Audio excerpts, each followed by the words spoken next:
elle n'a plus d'autorité que le nom. Elle a été créée pendant les accords d'Oslo il y a 30 ans et théoriquement, sur le papier, elle devrait contrôler incomplètement un tiers du territoire. Mais sur le terrain, regardez une carte. Les zones rouges et roses sont un archipel de hameaux et de bourgades et de villes qui sont sous l'autorité purement administrative de l'autorité palestinienne.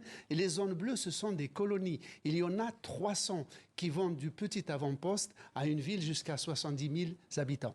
Donc l'autorité palestinienne a été réduite à néant par la politique israélienne et par l'armée israélienne. Tenez, par exemple, il y a une police palestinienne, par exemple, armée, mais elle ne sévit que contre les Palestiniens, mais n'a pas le droit d'intervenir contre des colons qui, parfois, sous ses propres yeux, s'attaquent à la population palestinienne. Donc l'autorité palestinienne, on l'a vu depuis la guerre à Gaza, a brillé pour son impuissance, et d'une certaine manière, cette démission est à la fois très grave parce qu'elle ouvre un vide politique en Palestine, mais en même temps, c'est presque un non-événement tellement elle est impuissante sur le terrain et impopulaire auprès des Palestiniens, quand bien même elle est reconnue par 139 États et qu'elle accueille des légations diplomatiques internationales. Et Slimane Mahmoud Abbas, président de l'autorité palestinienne, est en poste depuis 19 ans, depuis la mort de Yasser Arafat. Il est âgé de 88 ans. Y a-t-il une personnalité qui émerge un jour pour lui succéder ?